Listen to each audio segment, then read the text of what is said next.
ஓம் சாந்தி. அவ்யக்த சமிக்ஞை 25 ஜூன் 2024. कर्मयोगी कभी अच्छे व बुरे कर्म करने वाले व्यक्ति के प्रभाव में नहीं आते. கர்மயோகியாக இருப்பவர்கள் ஒருபோதும் நல்ல மற்றும் தீய செயல்களை செய்யும் மனிதர்களின் பாதிப்பில் வருவதில்லை, பாதிப்புக்கு உள்ளாவதில்லை.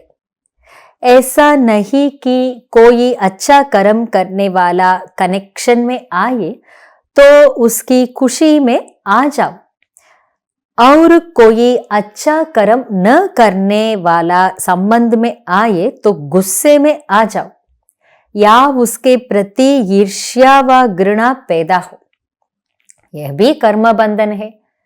பாபா இன்றைக்கு அவ்யக்த சமிக்கையில நமக்கு என்ன சொல்லி கொடுக்குறாருன்னா, நல்ல காரியங்களை செய்யக்கூடிய மனிதர்கள் மற்றும் கெடுதல் செய்யக்கூடிய மனிதர்கள், கெட்டது செய்யக்கூடிய மனிதர்கள் யார் நம்முடைய சம்பந்தத்தில் வந்தாலும் அதனுடைய பாதிப்புக்கு உள்ளாகாம இருக்கிறது தான் கர்மயோகியினுடைய நிலை அப்படின்றத புரிய வைக்கிறாரு.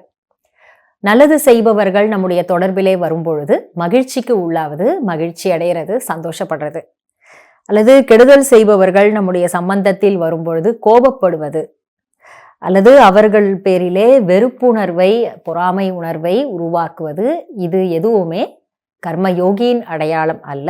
இவை எல்லாமே கூட கர்ம பந்தனம்தான் அப்படின்றத பாபா புரிய வைக்கிறார். कर्मयोगी के आगे कोई कैसा भी आ जाए वह स्वयं सदा न्यारा और प्यारा रहेगा. கர்மயோகிக்கு முன்னால் எப்பேற்பட்ட ஆத்மா வந்தாலும் அவர்கள் சுயம் தான் விலகி இருப்பார்கள் மற்றும் அன்பானவர்களாக இருப்பார்கள். அவர்கள் தான் தன்னுடைய நிலையில அந்த உயர்ந்த நிலையிலேயே இருக்கிற காரணத்தினால அன்பாவும் இருப்பாங்க, அதே சமயம் தேக உணர்வுல இருந்து விலகி இருப்பாங்க.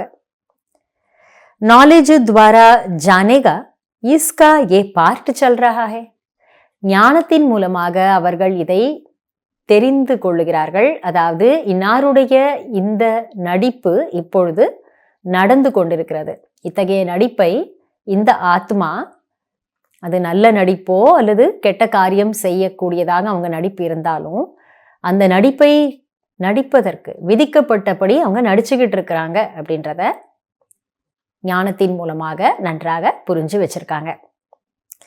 इसलिए अच्छे को अच्छा समझकर साक्षी होकर देखो और बुरे को रहम दिल बन रहम की निगाह से परिवर्तन करने की शुभ भावना से साक्षी हो देखो, तब कहेंगे कर्म बंधन से न्यारे कर्मयोगी. அதனால் நல்லவர்கள் என்று புரிந்து கொண்டாலும் சாட்சி நிலையிலே இருந்து பாருங்கள். மற்றும் தீய செயல் செய்பவர்களையும் இரக்க உள்ளத்துடன், இரக்கம் நிறைந்த பார்வையுடன், அவர்களை மாற்றுவதற்கான சுபமான பாவனையோடு சாட்சி நிலையிலே, பார்வையாளர் நிலையிலே இருந்து, அதாவது விலகிய நிலையிலே இருந்து பாருங்கள். எப்படி பார்க்கணும்? இரக்க உணர்வோட பார்க்கணும், இரக்க உள்ளத்தோட பார்க்கணும். ஐயோ பாவம், தெரியாம செய்யறாங்க அப்படின்னு நினைச்சு பார்க்கணும். அவர்களை மாற்றுவதற்கான சுப பாவனை நிறைந்த உணர்வோட பார்க்க சொல்றாரு. அப்பொழுதுதான் கர்ம பந்தனத்திலிருந்து விடுபட்ட கர்மயோகி ஆத்மா என்று நம்மை அழைக்க முடியும்.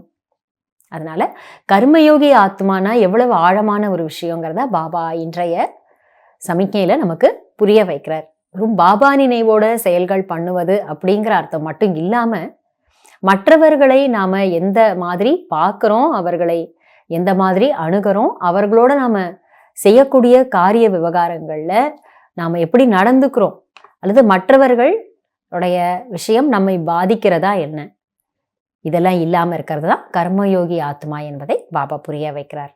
மொத்தத்துல சாட்சி நிலையிலிருந்து பார்க்க சொல்றாரு, சுபபாவனையும் வைக்க சொல்றார். நன்றி பாபா. ஓம் சாந்தி.